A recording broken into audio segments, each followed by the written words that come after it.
Hello, class 8 students, welcoming you all back to your chapter, The Rise of the Marathas.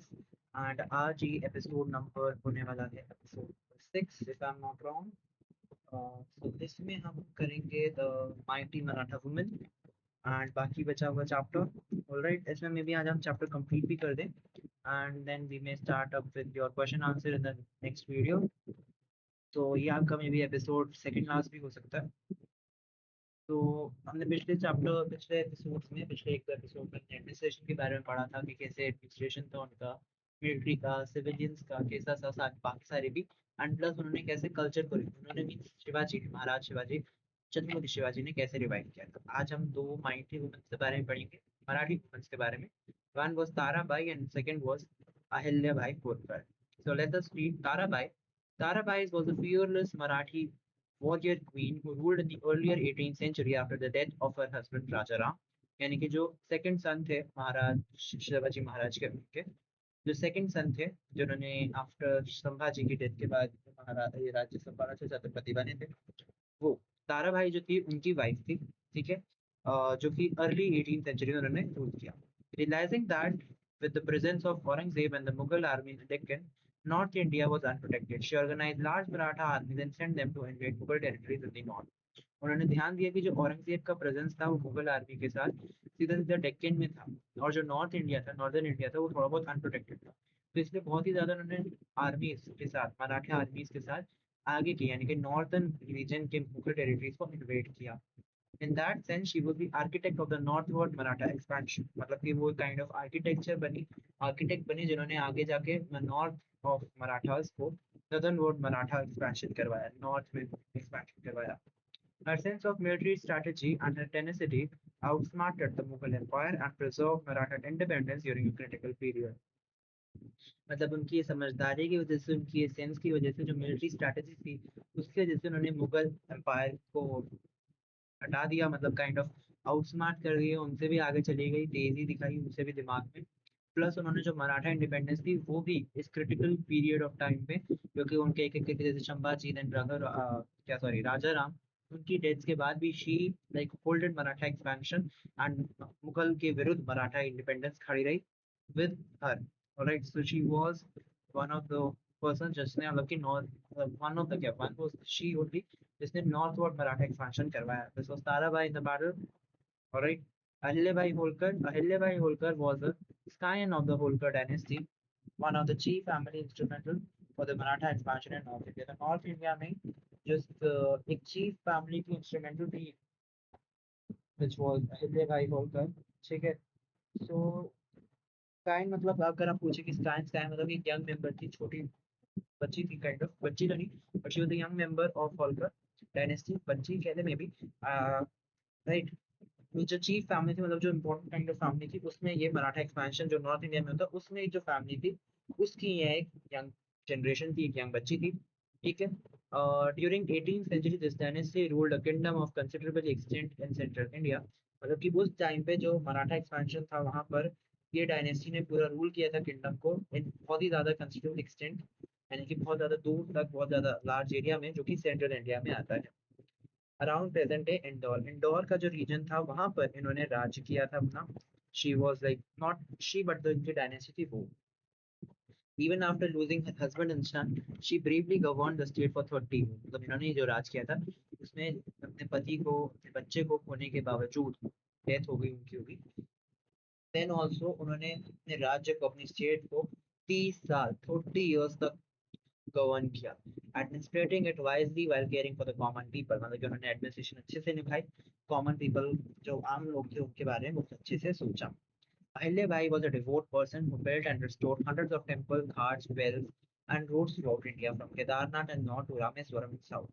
मतलब कि अहिल्याबाई होलकर जी बहुत ही devotee person, spiritual person भी कह सकते हो. थी क्यों? क्योंकि उन्होंने बहुत ज्यादा हंड्रेड्स ऑफ ऐसे टेम्पल्स थे, घाट्स थे उनको, प्लस जो ऐसे वेल्स थे, प्लस जो रोड वगैरह थी, है ना, उन सबको ठीक करवाया था पूरे इंडिया में, जो कि नॉर्थन साइड में से लेकर के सदर्न साइड तक, यानी कि नॉर्थ से केदारनाथ, साउथ में रामेश्वरम था, उन सारे जगहों तक से, मतलब कि फ्रॉम केदारनाथ टू रामेश्वरम इतना कुछ इन्होंने करवाया.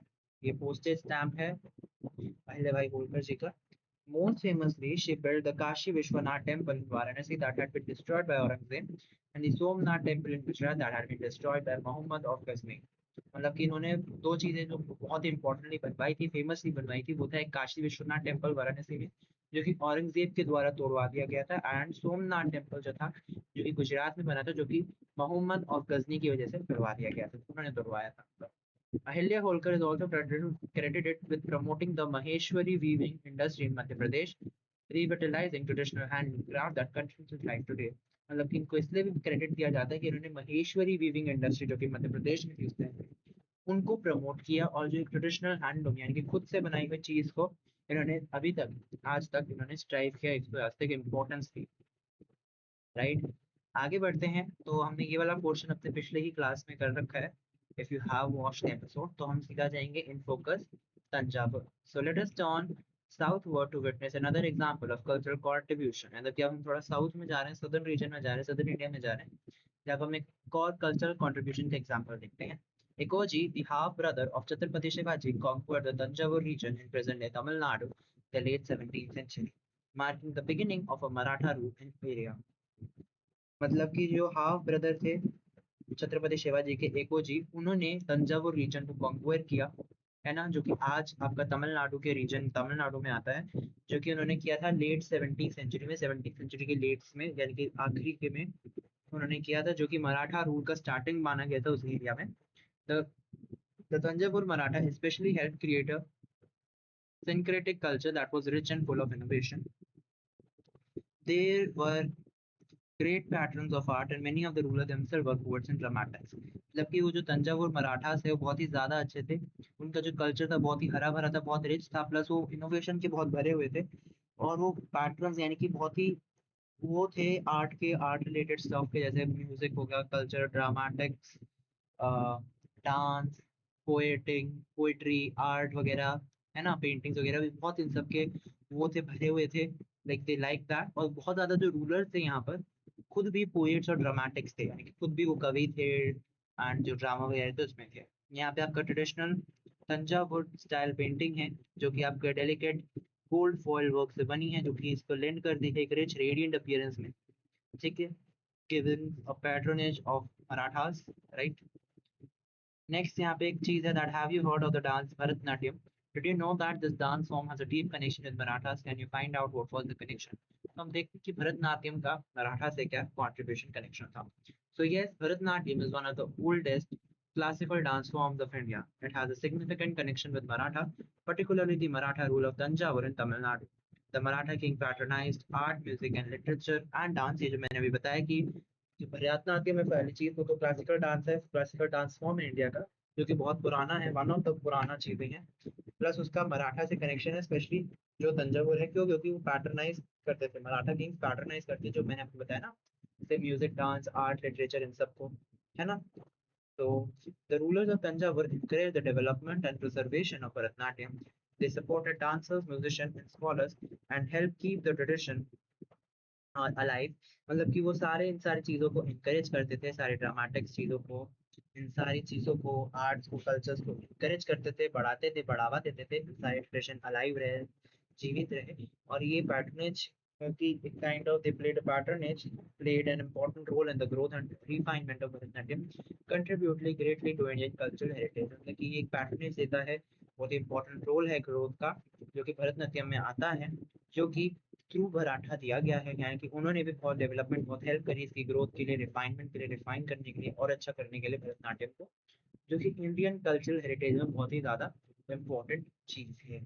ऑलराइट, आगे बढ़ते हैं। Of all the Thanjavur Maratha rulers the contribution of Serfoji to are the most notable. ज्यादातर जितने भी तंजावुर मराठा रूलर्स थे उसमें से सेर्फोजी टू का बहुत ही ज्यादा नोटेबल काम था। क्यों? क्योंकि he was well versed in many Indian and European languages and wrote a Marathi play named Devendra Wanji, where he describes world geography in detail as was known for that time। मतलब कि वो बहुत ही well versed है, यानी कि बहुत जाने पहचाने थे जितने भी इंडियन या यूरोपियन लैंग्वेज थी उससे।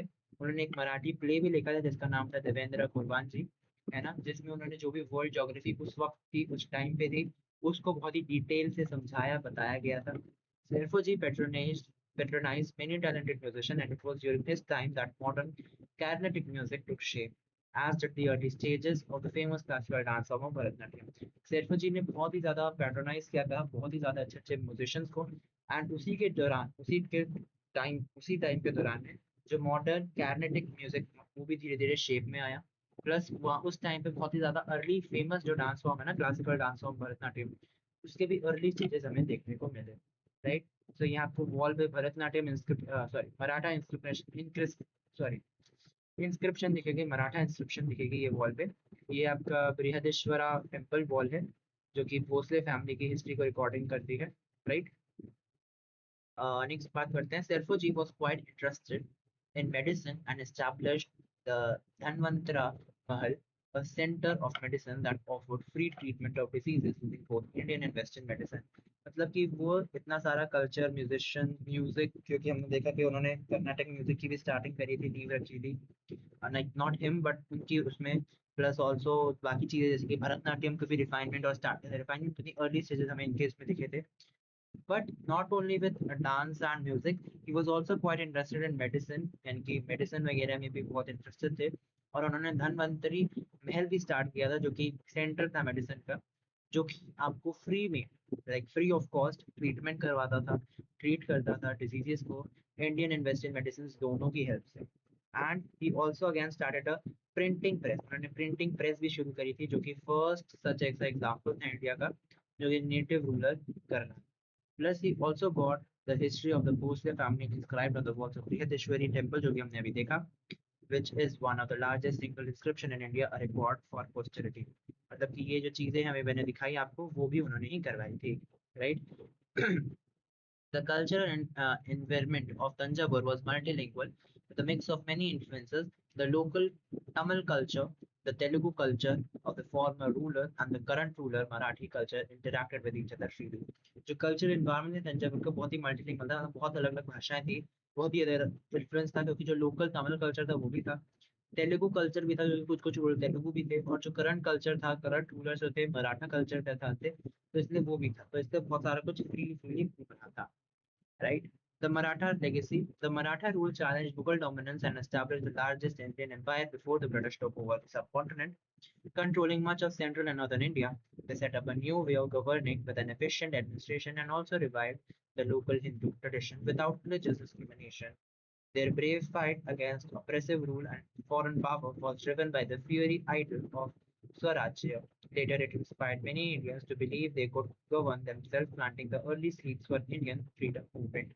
ये तो मराठा जो रूल थे उन्होंने मुगल को चैलेंज किया था मुगल डोमिनेंस को चैलेंज किया था साथ ही साथ they were one of the largest empire जो कि ब्रिटिश के आने से पहले थे वहाँ पे जो कि सेंट्रल एंड नॉर्दर्न इंडिया को बहुत अच्छे से रूल करते थे उन्होंने बहुत ही अलग अलग तरीकों से एडमिनिस्ट्रेशन भी किया हिंदू ट्रेडिशन को फिर से रिवाइव किया बहुत सारी लड़ाइयाँ लड़ी प्लस बहुत ही ज़्यादातर स्वराज्य के बारे में बात करी एंड उन्होंने और भी लोगों को इंस्पायर किया जिससे कि वो खुद से अपना राज्य को एडमिनिस्टर कर सके alright and the question answers. So this is kind of a summary. So I'll just read this. Right, Chhatrapati Shivaji Maharaj founded the Maratha kingdom in the 17th century. A decades-long resistance to the Mughal power and experience gained from this helped in its pan-Indian expansion in the 18th century. तो Chhatrapati Shivaji Maratha kingdom find किया था 17th century में और उनकी decade long Maratha Mughal power से resistance यानी कि उनके विरुद्ध रहना बहुत ही चीजें थी जिसकी वजह से बहुत चीजें थी पावर थी उनकी जो कि एक्सपीरियंस था उनका जो कि उन्होंने गेन किया इससे एंड पैन इंडिया एक्सपेंशन किया उन्होंने 18th सेंचुरी में the British captured India effectively from the Maratha more than from any other Indian power यानी कि बहुत ज्यादा उन्होंने मराठा से कॉन्क्वर किया देन कोई अदर इंडियन पावर से Forts were the core of Maratha state. The Marathas controlled hundreds of forts, thus strategically strengthening their control over the region. यानी कि मराठा पावर के अंदर में बहुत ज्यादा फोर्ट्स भी बनाए गए थे राइट जो कि उनके रूल में बहुत काम गए therefore maybe formidable navy resisted European naval supremacy for quite some time, despite lack of access to the local technology. यानी कि उनकी जो नेवी थी इतनी टेक्नोलॉजिकल एडवांस नहीं थी बट फिर भी उन्होंने यूरोपियन नेवी को बहुत टाइम तक रोक रखा था The Maratha inspired a new cultural confidence among Indian and various regions, thus contributing to the cultural revival and innovation. यानी कि काइंड ऑफ मेन चीज भी थी इनकी क्या कि उन्होंने बहुत ज्यादा कल्चरल रिवाइवल यानी कि जो कल्चर था उसको फिर से रिवाइव किया था जो कि आपका बहुत ही अलग चीज थी उस टाइम वक्त पे जो कि इन्होंने कर दिखाई थी आगे बढ़ते हैं क्वेश्चन आंसर्स पे सो ये मैं सीधा इसी पे चलता हूँ, ठीक है। To analyze how geographically, particularly mountain and coastline, guided Maratha military strategies and state formation. So, geography played a crucial role in the rise of Maratha Empire. The rugged mountains of the Western Ghats provided a natural protection and helped Maratha build strong forts in strategic locations. These forts served as military bases and center of administration. तो geography है बहुत ही important है, crucial role निभाती है। क्यों? क्योंकि जो Maratha empire का राइज था वो उसी की वजह से हुआ। जैसे कि जो बहुत ज़्यादा माउंटेन्स थे, जो रफ माउंटेन्स थे वेस्टर्न घाट्स में, उन्होंने काइंड ऑफ एक नेशनल प्रोटेक्शन पहुंचाई अपने राज्य किंगडम के उसमें बाकी लोगों से, है ना। प्लस उन्होंने मराठास को भी हेल्प किया उस रीजन में, उस लोकेशन में, उस माउंटेन वाले रीजन में फोर्ट्स बनाने की, और उन फोर्ट्स को हेल्प किया कि एडमिनिस्ट्रेशन उससे हो पाए स्मूथली एंड अच्छे अच्छे चीज़ें, जैसे कि आपका मिलिट्री बेस वहाँ से बन सके। The difficult terrain enabled the Marathas to use guerrilla warfare effectively against larger armies. The long western coastline encouraged the development of a strong navy under leaders like Kanhoji Angre. Control of coastal region helped protect trade routes and defend against foreign powers. Thus, mountain and coastline greatly influenced Maratha military strategy and state formation. जो देखो जो difficult terrain था, यानी कि जो mountain वाला terrain था, वहां से मराठा उसको बहुत यूज करते थे ताकि वो गेरिल्ला वॉरफेयर कर सके ज्यादातर बड़ी आर्मीज के लिए। प्लस जो वेस्टर्न कोस्ट लाइन थी वो भी इंकरेज करी गई थी ताकि बहुत ही ज्यादा उनकी अच्छी स्ट्रॉन्ग नेवी भी बनी, जो कि जैसे कन्होजी आंग्रे जैसे लीडर्स के अंडर में बनी। और उनका जो कंट्रोल था कोस्टल रीजन में बहुत ही ज्यादा अच्छा था, ठीक है। सो वो सब था। अदर देन दैट जो उनका ये रीजन था वो क्या था कि उसको हेल्प होता थी, दे वर हेल्प कैसे बाय द कोस्टल रीजन की, क्योंकि वो डिफेंड कर पाते थे अपने आप को बाकी लोगों से, प्लस वहां से वो ट्रेड भी कर पाते थे। तो इसलिए माउंटेन कोस्ट लाइन्स बहुत important. Imagine you are creating a short biography of a Marathi leader for younger students. Choose one personality and write 3 4 paragraphs highlighting what makes them inspirational and include at least one challenge they overcome. So this is about Chhatrapati Shivaji Maharaj. Okay, yeah, I'll just read this because you all know this. Alright, you can also try doing it with any other ruler. I'm doing with Chhatrapati Shivaji Maharaj. Alright. So Chhatrapati Shivaji Maharaj was one of the greatest rulers in Indian history. He founded the Maratha Empire and inspired people through his courage, leadership, and commitment to justice. From a young age, Shivaji dreamed of establishing the self-rule for his people. He captured several forts and gradually built a strong kingdom despite facing powerful enemies such as Mughal and regional sultanates. One of the greatest challenges he faced was resisting the mighty Mughal Empire. Through intelligence, determination, and innovative guerrilla warfare tactics, he successfully defended his kingdom and expanded his influence. Shivaji remains an inspiration because he valued justice, respected all religions, protected women, and cared for the welfare of his subjects. His life teaches us the importance of courage, leadership, and service to the society. All right. Now, before to the third, fourth है हमारे पास, तो third इसलिए नहीं क्योंकि यहाँ पे आपका ये है, and if you could visit one Maratha fort today, जैसे कि यहाँ पे लिखा ही हुआ है, which would you choose and why? तो means kind of ये आपको फोर्ट जाओ, उसके आर्किटेक्ट हिस्ट्री सब चीजें देखो। So you can try out, आप जितने भी मराठा फोर्सेस के बारे में सर्च वगैरह करके you can find out कैसे कैसे चीजें हैं वहाँ पे, है ना। Now I'll come to the fourth question. That is, the chapter states the British took India from Marathas more than the Mughal or any other power. What do you think this means? What evidence is this? मतलब कि जो हमारी line है ना कि British ने ज्यादातर India को मराठा से लिया देन कोई भी अदर पावर से, क्यों? क्योंकि यहाँ पे स्टेटमेंट है, that statement means that when British expanded their control over India, the Marathas were the strongest Indian power, controlling much of the country. Although the Mughal Empire still existed, it had become weak and had lost most of its authority. यानी कि ये बता रहे हैं कि जो British थे उन्होंने जब राज्य संभाला तो उसमें उन्होंने ज्यादातर राज्य छीना जो था, ज्यादातर राज्य जो लिया था वो मराठा से लिया था। डिस्पाइट कि जो मुगल लोग थे, मुगल लोग एम्पायर था, बट वो बहुत ही हल्का पड़ गया था, बहुत ही वीक था, उतनी ज्यादा अथॉरिटी पावर छोड़ चुका था वो, है ना। तो इसलिए ज्यादातर उन्होंने मराठा से लिया। The Marathas exercised influence over large region of India and often controlled territories that had once belonged to Mughals. Though a series of Anglo-Maratha wars, the British defeated the Marathas and gained control over their territories. Therefore, the British acquired much of India from Marathas rather than directly from Mughals. तो जो मराठास थे उस वक्त में बहुत ही ज्यादा influence exercise करते थे, बहुत पावर थी उनमें। क्यों? क्योंकि वहां पे उन्होंने बहुत ही ज्यादा टेरिटरीज को ले लिया था फ्रॉम मुगल, जो मुगल्स की जो ओरिजिनली उनसे छीन लिया था, छीन इन द सेंस उनसे लड़ाई करी, उसके बाद उनको जीता। प्लस बहुत ही ज्यादा पार्ट्स ऑफ रीजन में थे वो लोग, और बहुत ही ज़्यादा सीरीज, 2-3 सीरीज हुई, मतलब सीरीज इन द सेंस की 2-3 बारी ऐसे एंग्लो मराठा वॉर हुई, जिसकी बदौलत आपका जो है ब्रिटिश लोग थे वो हार गए मराठा से और उन्होंने उस टेरिटरी में अपना कंट्रोल गेन करा। Right.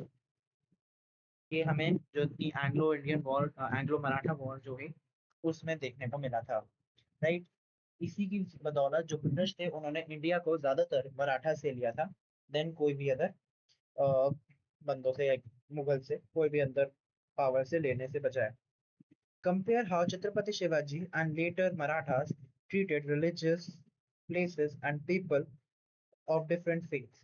What evidence from the chapter shows their approach to religious diversity? So, Chhatrapati Shivaji and later Maratha rulers generally followed a policy of religious tolerance and respect. Shivaji instructed his soldiers not to damage places of worship or harm innocent people during his military campaign. People from different religion backgrounds served an important position in Maratha administration and army. The Maratha respected temples, mosques, and other religious institutions.